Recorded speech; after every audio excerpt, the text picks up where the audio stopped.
Sayyidina Muhammadan abduhu wa rasuluh alladzi la nabiyya ba'dah.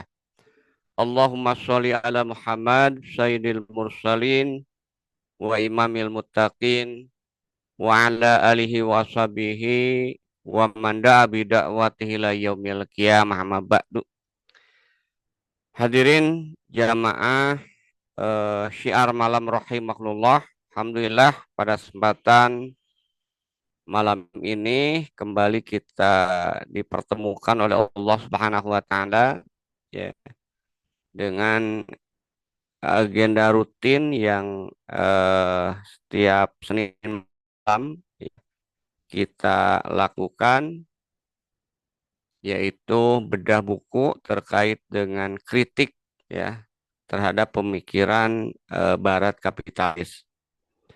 Dan tidak terasa sekarang kita sudah memasuki episode atau bagian yang ke-24, dan topik kita malam ini itu terkait dengan masih ya bagian terakhir, kritik terhadap sistem pemerintahan demokrasi. Ini sudah yang ketiga ya di topik ini ya. Topik yang terkait dengan pemerintahan demokrasi. Bentar, saya cek dulu ya.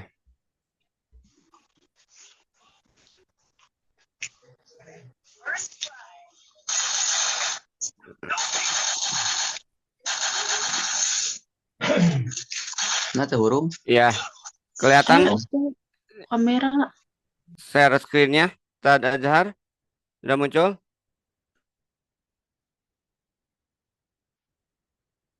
Halo?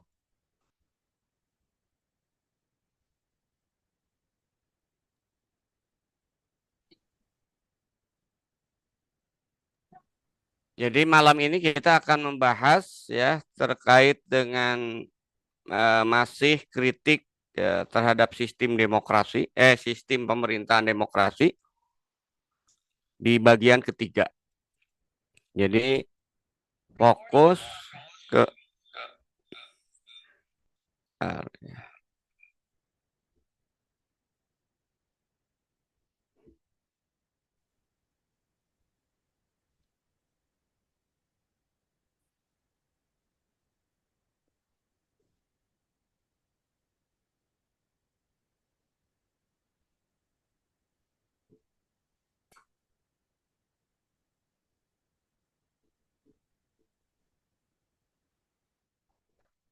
jadi kita membahas udah si screen share-nya udah kelihatan Tad?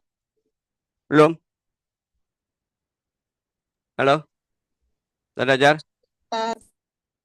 Atau Ibu Bapak sekalian? Udah kelihatan? Ada? Sudah. Sudah ya? Oke. Baik. Ini adalah kritik ya terhadap demokrasi ya.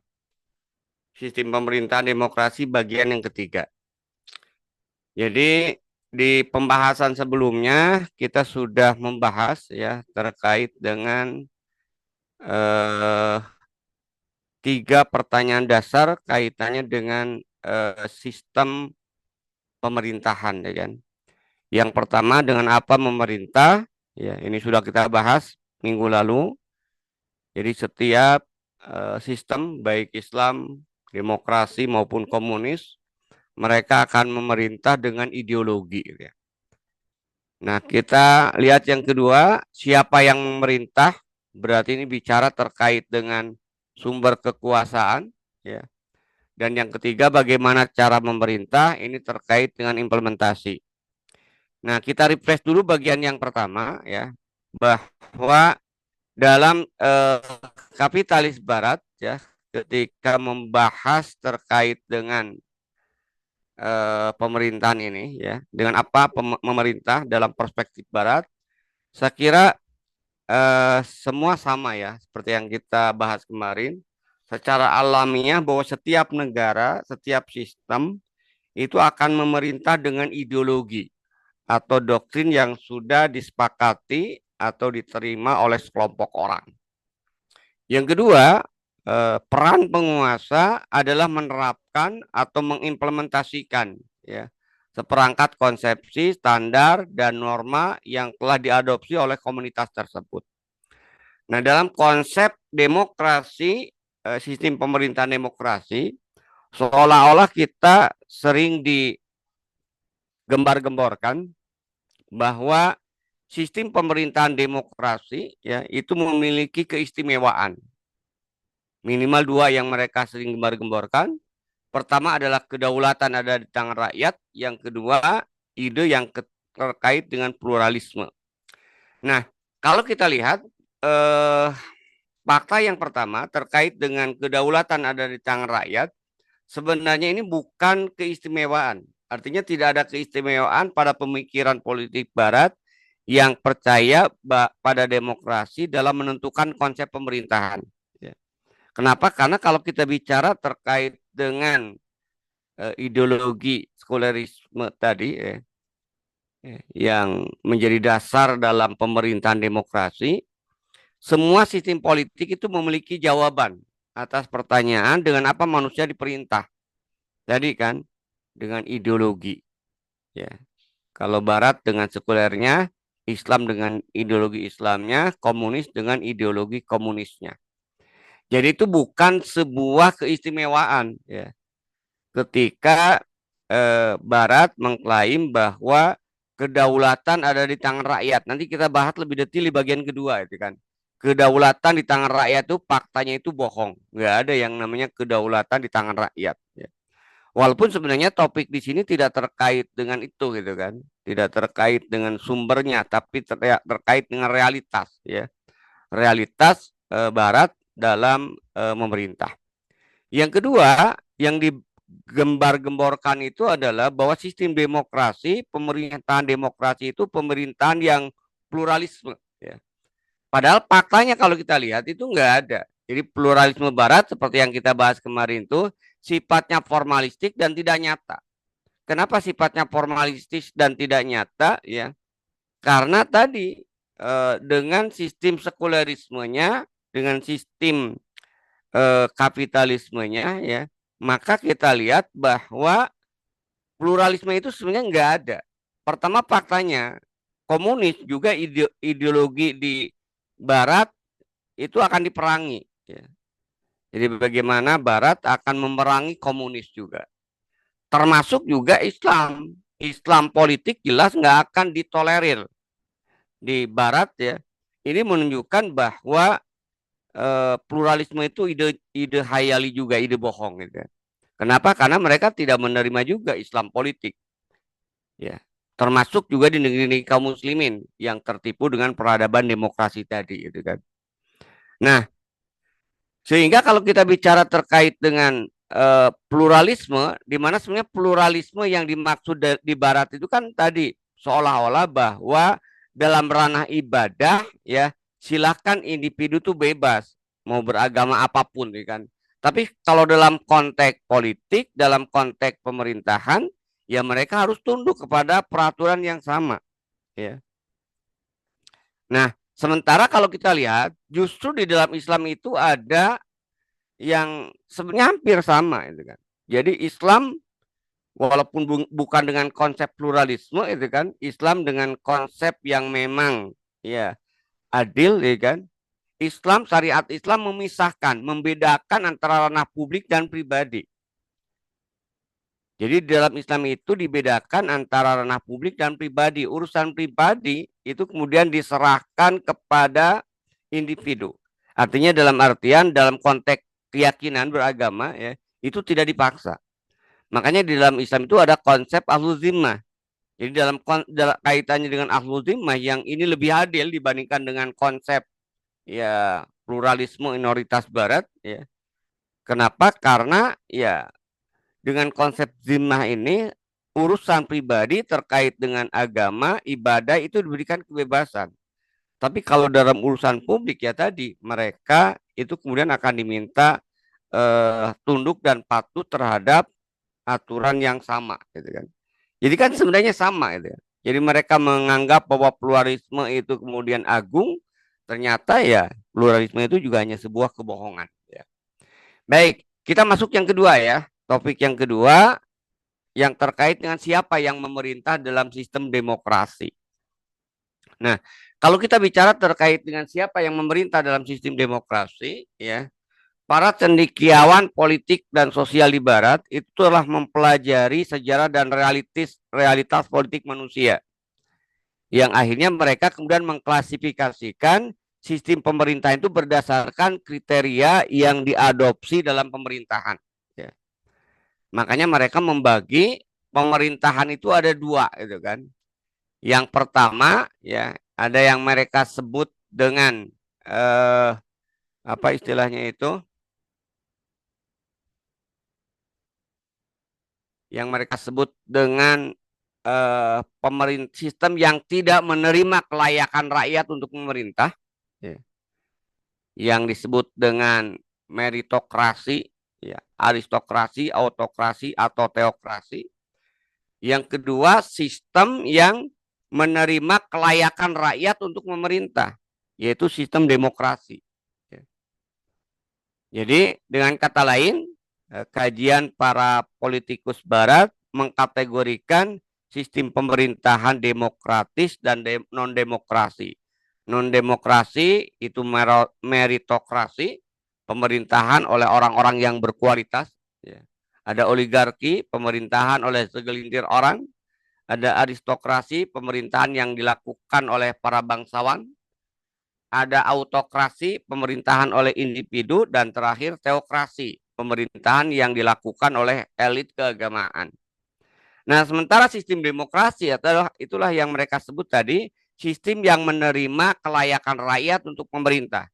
Jadi secara teori mereka mengatakan bahwa demokrasi itu rakyat yang memerintah. Nah, karena itu mereka memandang ya bahwa sistem demokrasi itu adalah sistem yang ideal, ya kan. Jadi demokrasi dianggap sistem pemerintahan yang ideal. Kenapa? Karena sistem demokrasi dianggap sistem pemerintahan yang menerima kelayakan rakyat untuk memerintah. Jadi secara teorinya itu rakyat yang memerintah, ya. Sehingga dianggap ini sistem yang ideal. Ya.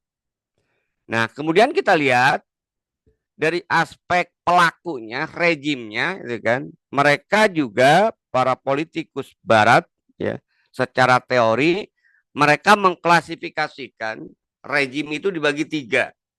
Ada yang rejim otoriter, ada rejim totaliter, dan ada rejim demokratis. Ya. Rejim totaliter adalah kontrol penuh oleh pemerintah atas semua aspek kehidupan. Ini yang mereka sebut dengan komunis. Ya. Rejim otoriter, kekuasaan terpusat dengan sedikit kebebasan individu. Dan yang ketiga, rejim demokratis, yaitu yang ini selalu mereka agung-agungkan, pemerintahan dari rakyat, oleh rakyat, dan untuk rakyat. Jadi pemerintahan oleh rakyat dengan hak-hak individu yang kemudian terlindungi. Itu fakta yang mereka gembar-gemborkan. Sehingga mereka menganggap bahwa kembali demokrasi itu sebagai sebuah sistem yang ideal. Kenapa demokrasi dianggap sebagai sebuah sistem yang ideal? Sebenarnya karena demokrasi itu sistem pemerintahan yang menjadi lawan dari model yang buruk dan tirani. Ya. Jadi sangat bertentangan katanya dengan sistem yang tirani tadi. Kan. Nah, kalau kita lihat bagaimana Barat memandang terkait dengan kedaulatan dan kekuasaan, kalau kita lihat, jadi dalam sistem pemerintahan Barat yang sekuler, kan, menetapkan bahwa manusia memiliki hak dan dalam kedaulatan dan kekuasaan. Jadi manusia dianggap memiliki hak untuk menentukan sistem. Jadi kedaulatan itu kaitannya dengan hak menentukan sistem dan undang-undang. Ya. Sementara kekuasaan, ya, hak kekuasaan itu adalah hak untuk menentukan siapa yang memerintahnya dan mekanismenya biasanya yang mereka sebut dengan pemilihan, ya, pemilihan umum. Jadi dalam konteks ini kita melihat bahwa Barat memandang kedaulatan dan kekuasaan itu poinnya ada 3. Mereka yang pertama adalah bahwa hak untuk menetapkan hukum itu adalah diserahkan kepada manusia. Ini yang disebut dengan kedaulatan ada di tangan manusia, ya. Jadi manusia berhak untuk membuat undang-undang aturannya sendiri, ya. Kemudian yang kedua, ya, manusia memiliki hak untuk memilih pemimpin melalui pemilu tadi, ya. Dan yang ketiga tadi sekaligus manusia memiliki kedaulatan, yaitu memiliki hak untuk menentukan hukum dan sekaligus untuk menentukan penguasa. Nah, itu masih fakta, ya. Nah, baru kita lihat kritiknya itu kan. Kritik terkait dengan pemerintahan yang katanya demokratis tadi, pemerintahan yang ideal. Pertama yang harus kita pahami bahwa sistem demokrasi pemerintahan Barat ini, ya, dalam konteks yang kedua, ya, yaitu terkait dengan poin siapa, ya kan, yang melaksanakan, ya, pemerintahan, ya. Di sini Barat, orang-orang Barat, kapitalis, para pemikirnya, itu mencampur adukan semua komponen pemerintahan, tidak membedakan antara kekuasaan, kedaulatan, dan wewenang. Jadi mereka bias itu kan, mana kekuasaan, mana kedaulatan, dan wewenang, itu kemudian tidak dipisahkan.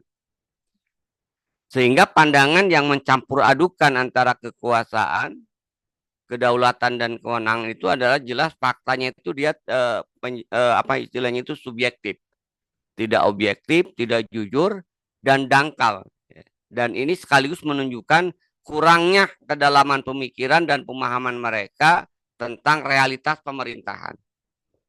Jadi pertama yang harus kemudian kita pahami, ya, dikritik dalam buku ini bahwa terkait dengan konsep pemerintahan, terkait dengan siapa yang berkuasa, mereka tidak membedakan kekuasaan, kedaulatan, dan wewenang. Jadi kedaulatan ya manusia, kekuasaan juga berasal dari manusia, dan kewenangan juga diperoleh dari manusia. Padahal faktanya nanti kita lihat, itu ternyata ketika disebut dengan kedaulatan berasal dari rakyat itu tidak ada. Nanti kita akan tunjukkan, kan. Kemudian yang kedua tadi, subjektif dan dangkal. Kenapa? Karena pemikiran mereka terkait dengan siapa yang melaksanakan pemerintahan, mereka campur adukan antara kedaulatan dan kekuasaan, itu dihasilkan dari pemikiran yang kurang objektif dan mendalam. Dan tentu pemahaman mereka tidak komprehensif, tidak sesuai dengan realitas sebenarnya yang ada. Nah, jadi itu yang poin pertama yang dikritik, ya. Nah, kita lihat, ya, fakta realitas terkait dengan kedaulatan rakyat. Jadi menurut para kapitalis, ya, atau pemikir kapitalis, kedaulatan itu berarti manusia memiliki dan menjalankan kehendaknya. Itu yang terkait dengan kedaulatan. Jadi kedaulatan itu adalah manusia memiliki dan menjalankan kehendaknya sendiri. Nah, termasuk di dalamnya untuk memilih siapa yang akan memerintah. Siapa yang akan memerintah, bagaimana mekanisme pemerintahannya, ya, bagaimana hukum yang harus diterapkan, itu diserahkan kepada manusia menurut teorinya. Nah, namun prakteknya, realitasnya kalau kita lihat, pembuatan hukum itu tidak ditetapkan oleh rakyat. Tidak semua kemudian terlibat. Di Indonesia aja pembuatan hukum itu kan ditetapkan secara teorinya itu legislatif itu tidak nyampe 1.000 orang lewat DPR, MPR itu kan. Jadi undang-undang itu berarti tidak semua rakyat ya kan menetapkan dan membuat undang-undang. Bahkan seperti yang sering kita sampaikan, justru undang-undang yang terkait dengan kehendak rakyat itu jarang kemudian dibahas. Justru yang pertama kali dibahas atau yang dikenal dengan masuk prolegnas itu kalau undang-undang itu ada kepentingan oligarki. Tapi kalau ada kepentingan rakyat, ya misalnya sampai hari ini yang sempat dihebohkan itu adalah sudah beberapa tahun undang-undang yang terkait dengan perampasan aset koruptor itu sampai sekarang tidak masuk prolegnas. Kenapa? Ya padahal itu kemudian dikehendaki mayoritas rakyat. Tapi ternyata 1.000 orang ya yang tergabung dalam partai politik yang ada di DPR MPR itu kemudian tidak berkenan. Jadi artinya kalau kita lihat ini sebuah kebohongan, sebuah kedustaan bahwa kedaulatan dan kekuasaan itu ada di tangan rakyat. Faktanya yang membuat hukum itu adalah pemerintah atau dewan, ya. Pemerintah mengajukan disetujui atau oleh dewan, ya kan? Dan tadi tidak semua individu ikut serta dalam proses penentuan hukum tadi. Ya. Jadi kita lihat faktanya berarti konsep kedaulatan itu tidak sesuai dengan realitas di pemerintahan Barat. Ya. Jadi Barat yang mengklaim sangat demokratis pun ternyata kedaulatan rakyat itu tidak ada. Gitu kan. Yang ada itu tadi kedaulatan segelintir orang. Ya. Jadi itu faktanya itu kan. Jadi ketika dikatakan ada kedaulatan manusia, kedaulatan rakyat, faktanya tidak ada. Yang membuat hukum itu adalah pemerintah atau dewan, sehingga tidak semua rakyat ikut berpartisipasi. Ini menunjukkan kebohongan teori kedaulatan rakyat atau juga termasuk kekuasaan. Nah, jadi dalam prakteknya kalau kita lihat, ya, jadi kedaulatan rakyat itu bohong, itu kan nggak ada dalam realitasnya. Dalam prakteknya, kedaulatan itu dimiliki oleh individu tertentu, ya, atau oleh kelompok kecil. Ya, kalau di kita sering disebut dengan 9 naga, gitu kan. Itulah yang menentukan. Ya. Nah, ini sesuatu yang ironis ketika ternyata dalam prakteknya rakyat itu tidak berdaulat, ya. Yang berdaulat itu adalah kelompok kecil atau individu tertentu. Sebenarnya Barat itu mereka menolak penghambaan manusia kepada penciptanya, ya, dengan sekulerismenya, di mana aturan terkait dengan politik dan ekonomi diserahkan kepada manusia, itu kan menolak aturan dari sang pencipta karena sejarah gelap konflik dengan gereja. Ya. Tapi di sisi lain, ironisnya, sebenarnya yang terjadi dalam sistem demokrasi, ya, sekuler, mereka kemudian menolak menghamba kepada Allah sebagai sang pencipta. Tapi yang terjadi sebenarnya dalam sistem demokrasi, penghambaan itu terjadi manusia kepada manusia dengan menamakan itu sebagai sebuah kedaulatan. Makanya haramnya demokrasi, bahkan ada yang mengatakan bisa kalau meyakini sepenuhnya demokrasi itu, ya, itu bisa jadi menjurus kepada kekufuran. Kenapa? Ya karena tadi dalam sistem demokrasi, ya, manusia itu yang kemudian berdaulat membuat aturan. Jadi manusia menghamba kepada manusia. Apa faktanya manusia menghamba kepada manusia? Karena tadi faktanya, kenyataannya yang membuat aturan itu tidak semua manusia. Ya. Yang membuat aturan itu hanya segelintir orang. Itu yang terjadi. Nah sehingga kalau kita lihat harusnya kalau kita mau fair, mau jujur, ya, kedaulatan. Kenapa? Karena sudah kita bahas kan keterbatasan, kemudian juga subjektivitas manusia dalam membuat aturan, ya, maka kedaulatan itu harus milik sang pencipta dengan hukum dan undang-undang yang diambil dari wahyu, sehingga tidak ada pilihan lain. Sebenarnya tidak ada istilahnya pilihan lain, ya, ya tadi selain kedaulatan pencipta. Kenapa? Karena faktanya kedaulatan itu ada pada manusia atau pada pencipta. Kenapa? Karena tadi nggak ada dan tentu harusnya tadi kedaulatan itu milik sang pencipta, yaitu Allah Subhanahu wa taala. Nah, Berikutnya kalau kita lihat ya di bagaimana pandangan Islam ya. Ini yang menarik gitu kan. Jadi salah satu yang diagung-agungkan demokrasi itu adalah kedaulatan ada di tangan rakyat dan kekuasaan juga ada di tangan rakyat. Sebenarnya kalau kita bicara tentang kekuasaan itu bukan ciri khas demokrasi.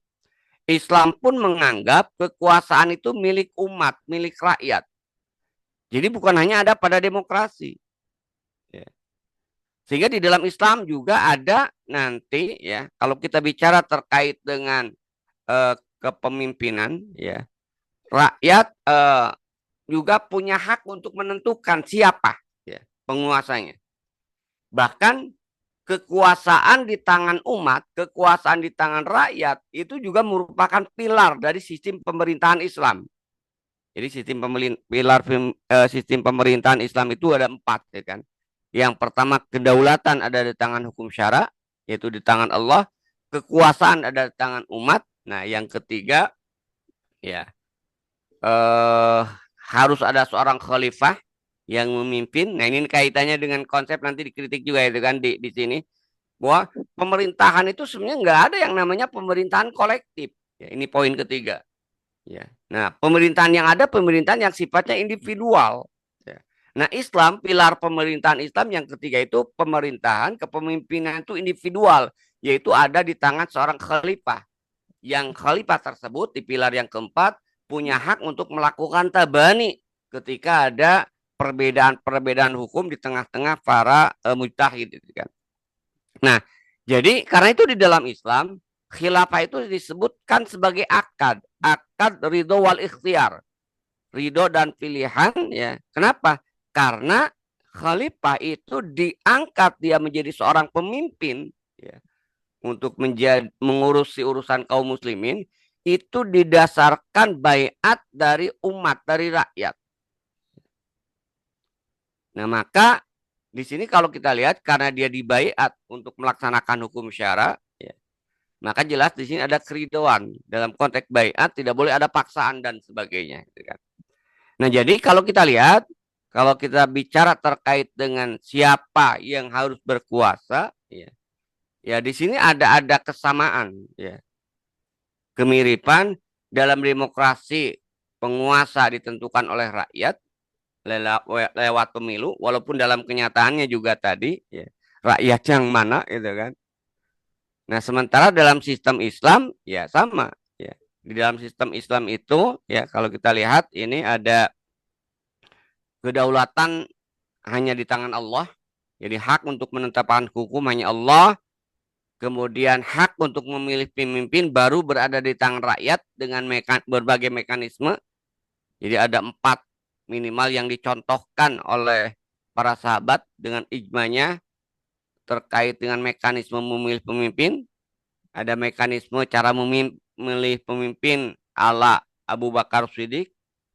Ada mekanisme pemilihan pemimpin ala Umar bin Khattab.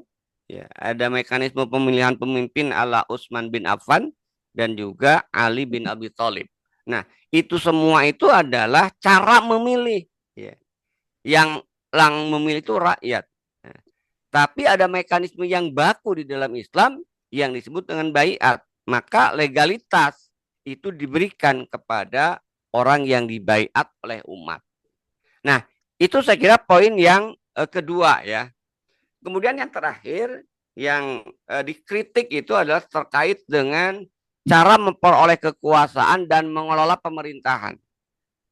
Hal yang ketiga dalam sistem demokrasi itu kan terkait dengan pemerintahan demokrasi itu bagaimana cara memperoleh kekuasaan dan bagaimana cara mengelola pemerintahan. Nah, kalau kita lihat lagi-lagi para intelektual barat ya mengkaji juga ya, kemudian memahami ya bahwa menurut mereka cara untuk memperoleh kekuasaan itu ada beragam. Mulai dari pemilihan yang dianggap paling sah di barat ya, yang disebut dengan pemilu ya.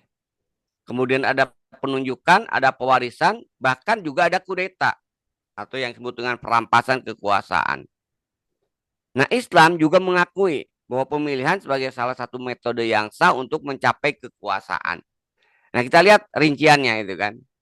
Nah, jadi lagi-lagi Barat melakukan kajian ya, dan ambil kesimpulan bahwa demokrasi itu adalah tipologi kepemimpinan yang paling baik. Gitu kan. Jadi mereka menganggap bahwa konsep kepemimpinan dalam demokrasi itu konsep kepemimpinan yang terbaik ya, di antara tiga konsep kepemimpinan yang ada. Jadi ada kepemimpinan yang sifatnya demokratis, di mana tadilah rakyat diminta bahkan merupakan keharusan untuk melakukan memberikan partisipasi, mendorong minimal dalam pemilu, gitu kan. Ya. Kemudian yang kedua ada yang mereka sebut dengan kepemimpinan otoriter, keputusan berada di tangan individu. Ya. Kemudian yang ketiga kepemimpinan laissez-faire, ya kan, memberikan kesempatan anggota kelompok mengelola urusan mereka sendiri. Nah ini menurut mereka tiga tipologi kepemimpinan. Dan lagi-lagi yang mereka agungkan itu adalah kepemimpinan yang sifatnya demokratis. Kenapa ini dikatakan kepemimpinan yang terbaik ya? Kepemimpinan demokratis itu. Jadi kepemimpinan demokratis seperti yang mereka pahami ya, secara fundamental katanya mendorong partisipasi kelompok dalam setiap keputusan.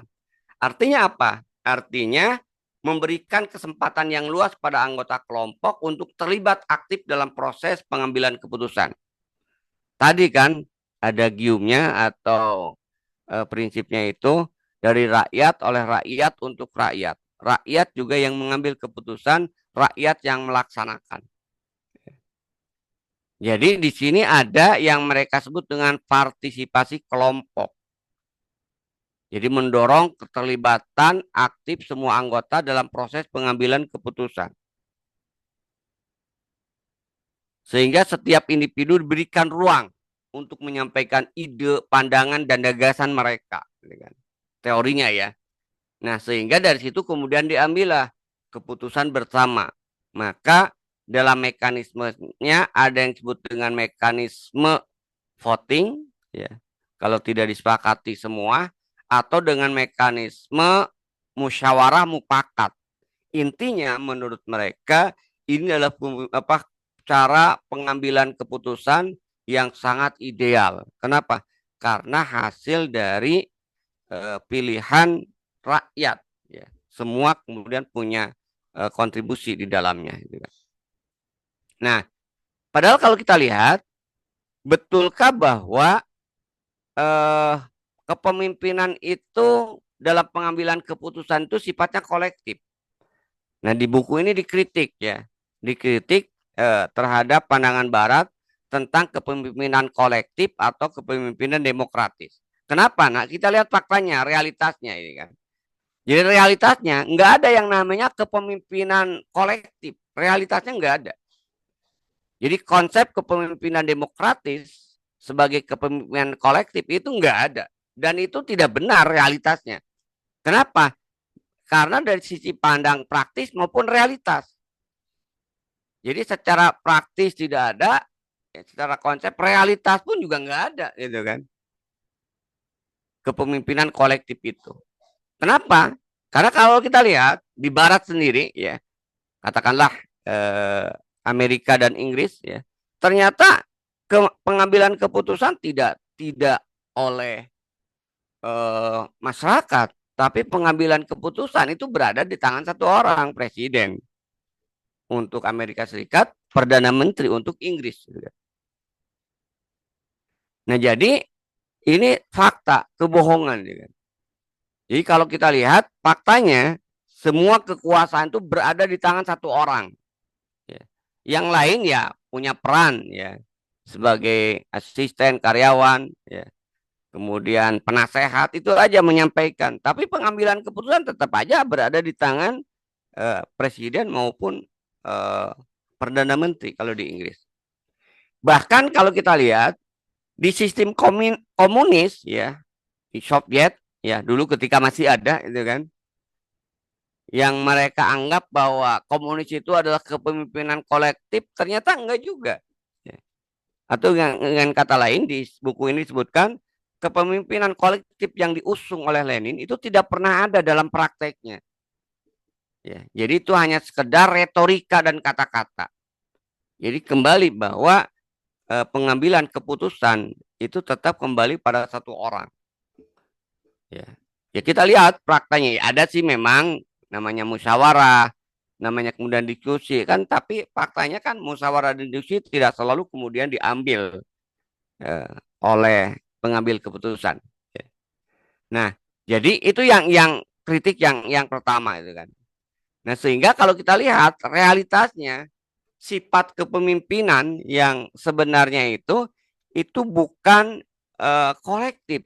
Kepemimpinan itu realitasnya itu adalah individual. Jadi konsep kepemimpinan demokratis sebagai kepemimpinan kolektif itu memang tidak benar, bukan dianggap tidak benar, maaf, itu tidak benar. Baik dari sudut pandang praktis maupun realitas. Tidak ada kepemimpinan kolektif dalam pemerintahan. Ya. Seperti yang saya contohkan di barat tadi. Fakta yang terjadi adalah bagaimana mekanisme pengambilan keputusan ini kalau kita lihat ya kan. Pertama, ya sifatnya individual. Ya.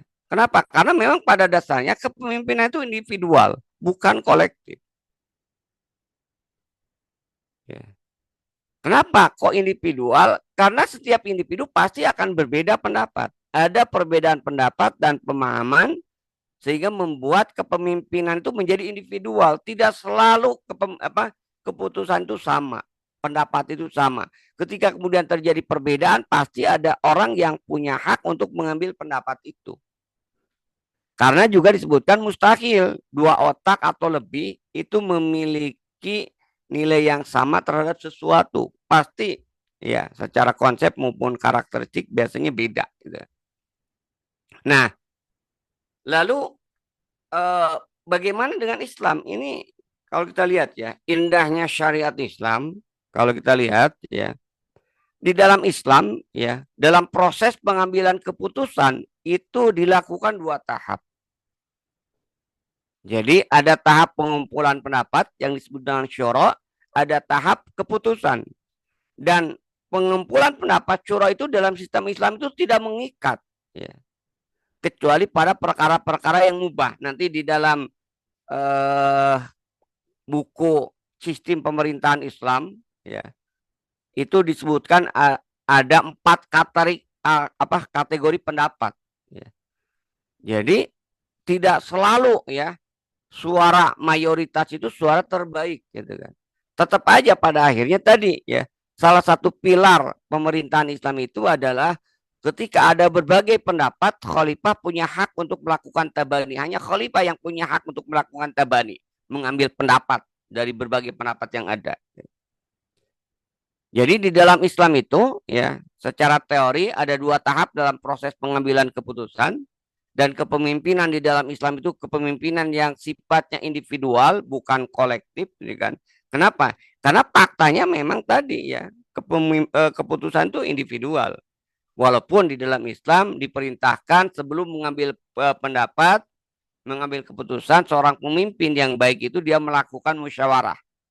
Dalam ayat Al-Quran itu kan wasyawirhum fil amri, ya, bermusyawarahlah dalam urusan dengan mereka itu kan. Tapi tetap musyawarah itu hanya sebagai perintah ya. Tetap otoritas untuk mengambil keputusan itu ada di tangan khalifah atau berada di tangan seorang pemimpin. Makanya di dalam Islam jangankan miliaran umat ya kan. Ketika kita perjalanan aja harus ada seorang pemimpin dan itu harus satu. Jadi disebutkan kalau kalian bepergian ya lebih dari 3 orang kan, dalam safar maka harus diangkat seorang pemimpin dan itu tidak boleh 2. Kenapa? Ya karena tadi kalau ada 2 orang pemimpin ketika mengambil keputusan itu akan terjadi dualisme. Itu naluriahnya. Bisa sangat mungkin kan. Nah karena itu memang faktanya di dalam Islam proses pengambilan pendapatan bisa dilakukan dengan musyawarah atau yang disebut dengan syura, tapi proses pengambilan keputusan itu individual. Nah, sementara dalam demokrasi mereka mengklaim teorinya tadi kan, kepemimpinan yang terbaik itu kepemimpinan demokratis, kepemimpinan yang sifatnya kolektif teorinya, tapi prakteknya keputusan itu individual. Jadi memang kebohongan yang luar biasa itu kan. Nah, sehingga seperti yang saya katakan tadi, demokrasi itu sesuatu yang bohong, nanti kita akan tunjukkan ya. Faktanya berarti bukan demokrasi, kedaulatan ada di tangan rakyat itu sebuah hal yang kebohongan yang sangat nyata gitu ya.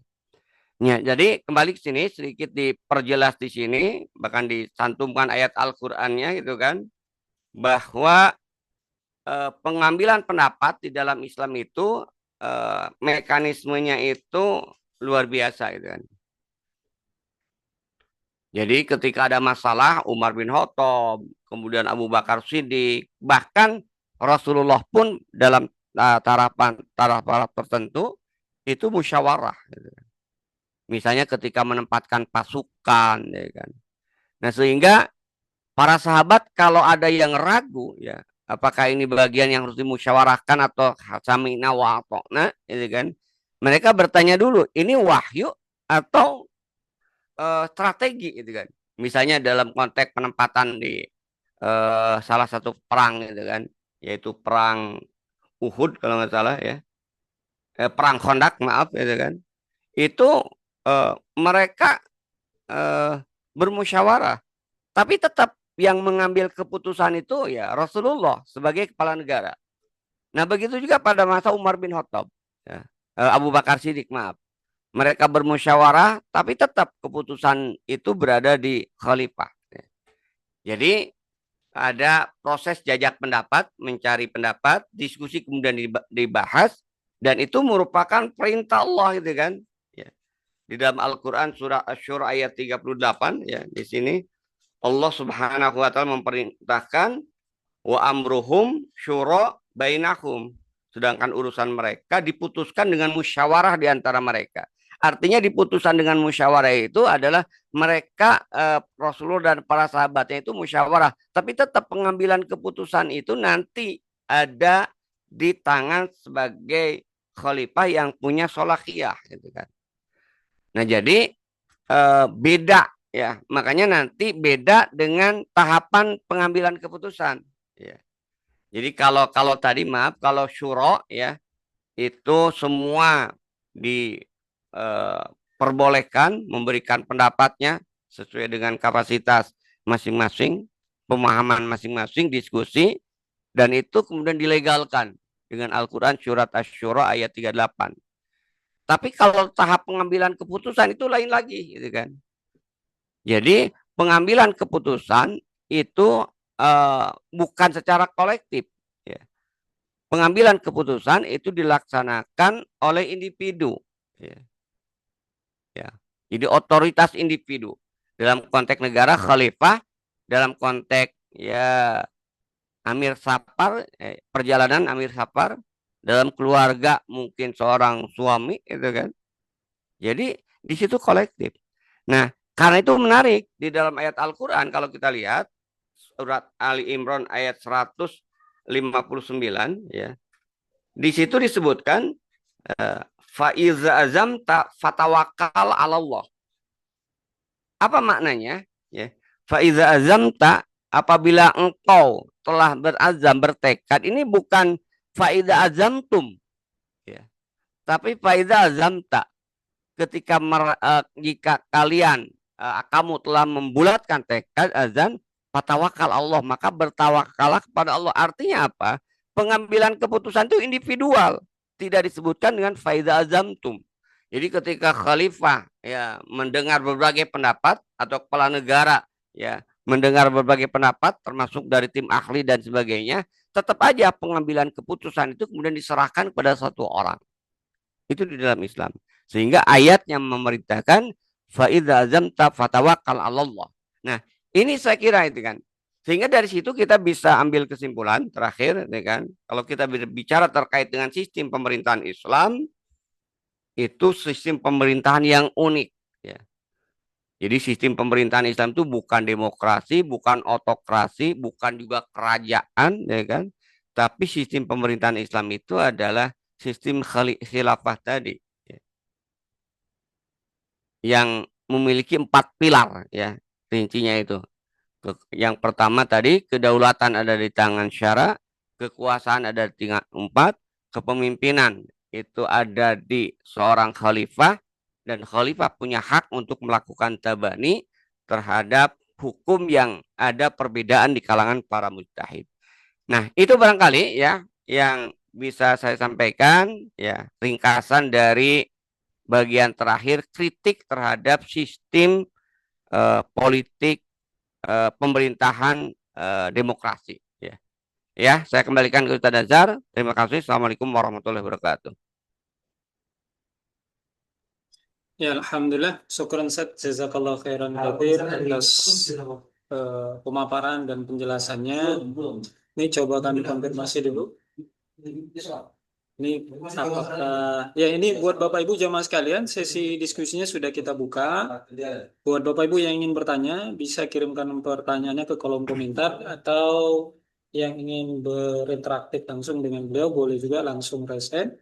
Sepertinya tadi sudah ada pertanyaan yang masuk nih Ustadz dari peserta kita. Iya, dari akun bernama Pak Norman Baskara. Afwan izin bertanya Ustadz.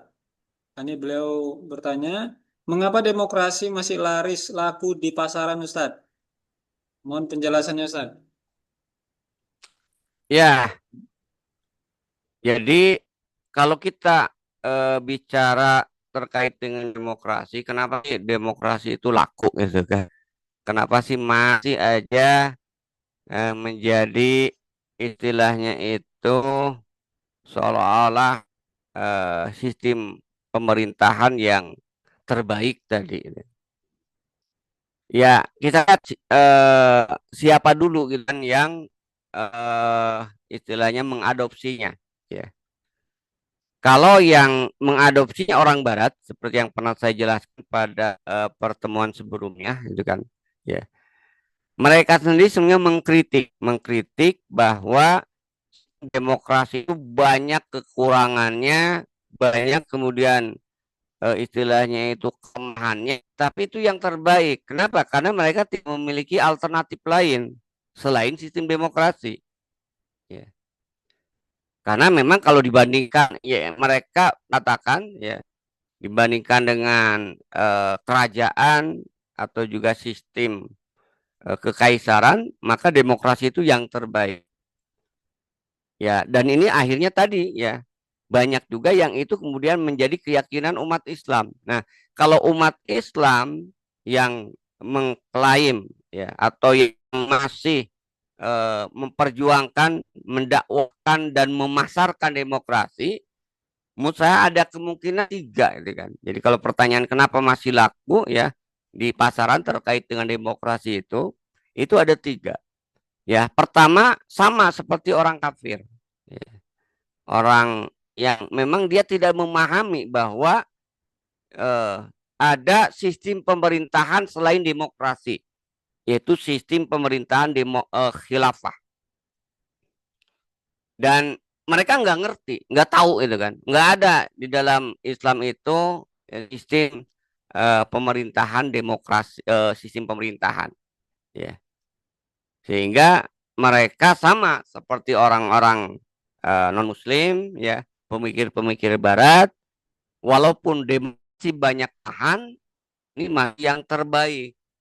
Bahkan maaf juga mantan petinggi Partai Islam yang sekarang buka apa istilahnya itu bikin partai yang lain ya kan, karena di Partai Islam dia dipecat, disingkirkan ya kan. Dia mengatakan demokrasi itu adalah warisan yang berharga yang harus kita jaga. Ini intelektual Muslim. Ya, ya Allah alam apakah dia tidak ngerti atau memang ya ada paten ya kan.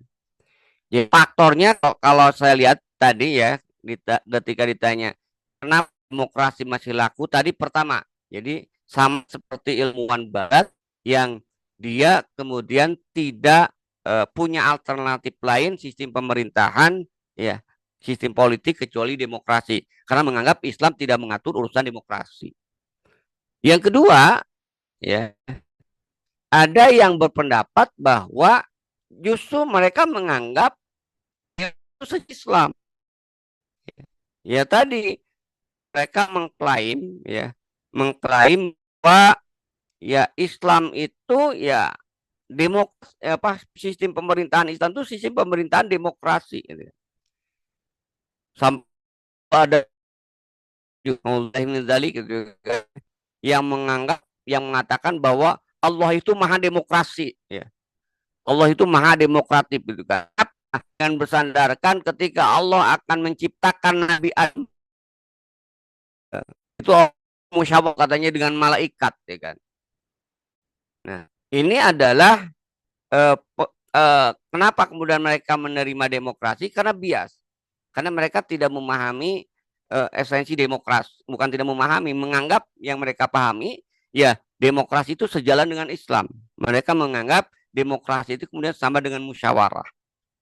Nah, yang ketiga, kelompok yang ketiga tahu ya demokrasi itu bertentangan dengan Islam, ya. Tahu kemudian Islam itu memiliki sistem politik yang khas. Cuman yang ketiga ini orangnya pragmatis, ya. Pragmatis, maka ya akhirnya tetap aja dia mengusung demokrasi, ya. Walaupun dia tidak menolak sistem khilafah misalnya. Atau bahasa fatwa dulu dari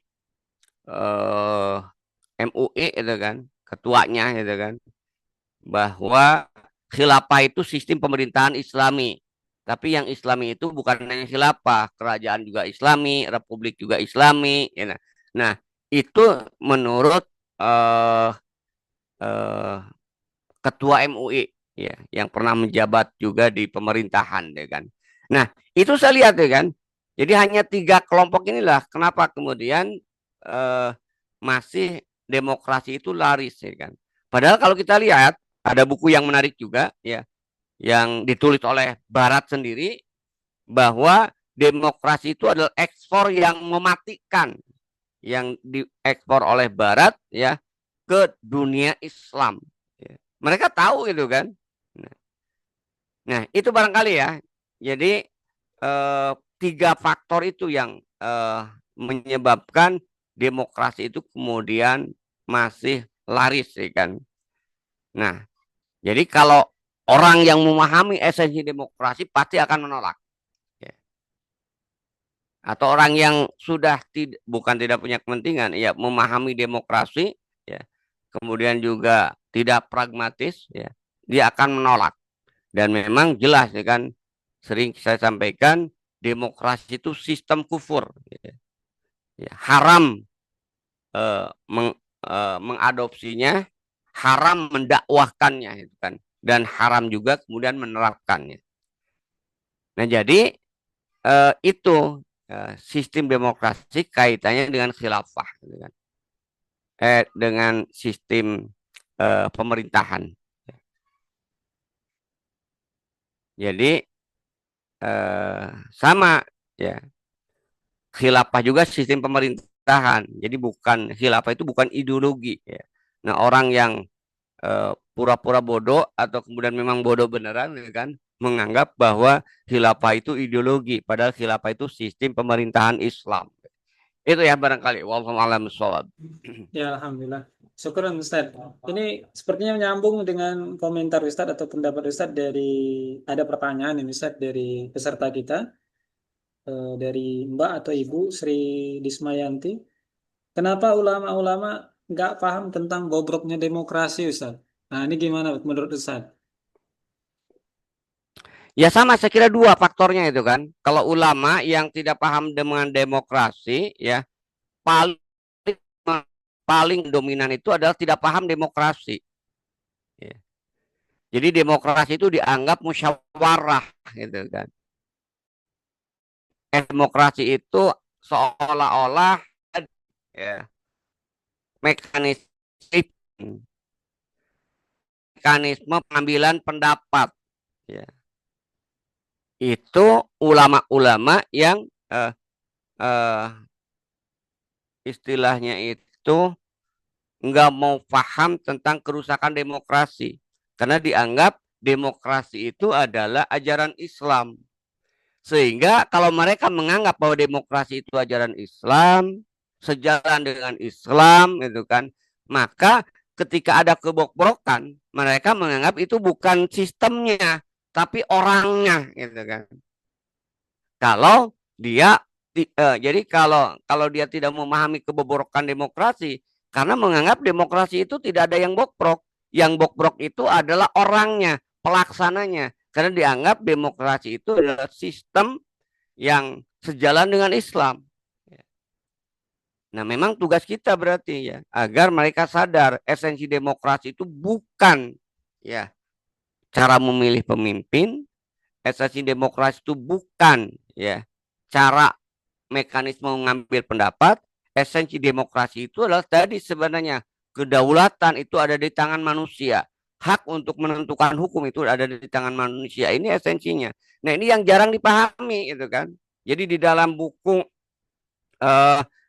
Syekh Taqiyuddin An-Nabhani, di dalam yang pernah kita bahas dulu pada saat membahas terkait dengan sistem ekonomi Islam, di pengantarnya itu disebutkan kan, dua ide yang kemudian dikaburkan oleh Barat dan terus kemudian didakwahkan sehingga umat Islam itu seolah-olah tidak menganggap itu bertentangan dengan Islam ya.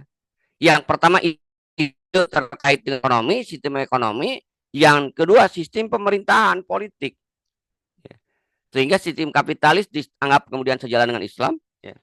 Demokrasi juga dianggap kemudian sejalan dengan Islam. Akhirnya ketika terjadi kebobrokan, penyimpangan, itu bukan pada sistemnya yang dipahami oleh mereka, tapi berada orangnya. Nah, ini gitu kan.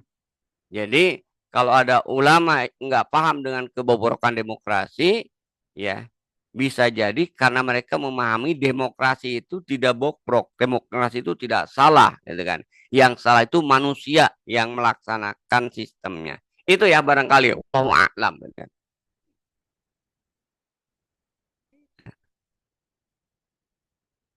Nah, tapi ada satu lagi lupa ya. Satu lagi ya orang tahu tapi dianggap baik ya ulama tahu demokrasi itu bertentangan dengan Islam tapi yang dikedepankan itu hubud dunia. Ada ada di demokrasi, aduan di demokrasi itu dua kita lihat. Wallahu a'lam ya. Itu barangkali ya Ustaz Mir Ustaz Azhar. Ya, ntar ya. Oke, terima kasih Ustadz dan mudah-mudahan ini sudah ditanggapi ya Bu atau Mbak Sri Bismayanti. Ini masih ada satu pertanyaan Ustadz di kolom komentar kita, masih dari Pak Norman. Ini agak ekstrim pertanyaan ini Ustadz. Apakah ada hukuman dalam Islam untuk penganut demokrasi atau membiarkan penganutnya Ustadz? Nah, ini gimana Ustadz pandangan Ustadz? Ya, demokrasi kan sistem kufur ya. Maka kalau kita lihat orang yang berhukum dengan sistem kufur ya, atau sistem bukan Islam, di dalam Islam itu kan hanya ada 3 kategori ya. Ya. Pertama kafir, yang kedua fasik, yang ketiga zalim. Ya. Nah, jadi kapan kafir? Kalau dia yakini iktikad demokrasi sistem yang terbaik, nah itu dan Islam tidak mengatur, nah itu bisa jadi kufur gitu kan. Ya. Tapi kalau orang yang masih meyakini bahwa ya sebenarnya demokrasi bobrok, buruk gitu kan, jelek gitu kan. Tapi karena kita manfaatkan aja lah gitu kan. Demokrasi itu untuk dakwah dan sebagainya. Nah, ini mungkin kalau tidak zalim dan fasik gitu kan. Ya. Jadi itu yang hukum di dalam Islam gitu kan. Jadi orang yang meyakini demokrasi, orang yang terlibat di dalam demokrasi, gitu kan, ya, maka hanya ada 3 kemungkinan. Orang itu kafir, zalim, atau fasik. Nah, karena itu, ya. Kalau orang yang tahu, ya, dan mudah-mudahan jamaah syiar malam semuanya insya Allah paham. Tugas kita lah itu tidak boleh membiarkan umat ini kemudian tertipu dengan demokrasi.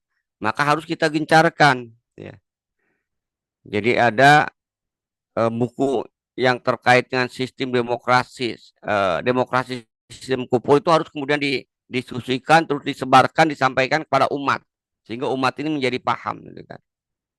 Ya, karena bisa jadi memang mereka, ya, seperti yang ditanyakan oleh Ustadz Dismayanti tadi, mungkin karena bodoh, ya, karena bodoh sehingga tidak memahami kerokan demokrasi. Tugas kita itu adalah menyampaikan fakta yang terkait dengan konsep demokrasi, fakta atau realitas penerapan demokrasi. Ya. Jadi dua-duanya itu tadi ya, faktanya juga secara konsep memang penuh kebohongan, ya, sehingga disebut dengan sistem kufur, ya. Dan realitasnya juga nggak ada. Demokrasi itu betul-betul dilaksanakan. Itu ya barangkali. Wallahu a'lam bishawab. Ya, alhamdulillah, syukran Ustaz atas tanggapannya. Kami coba konfirmasi dulu kalau dari Bapak Ibu masih apakah ada yang ingin didiskusikan atau ditanyakan?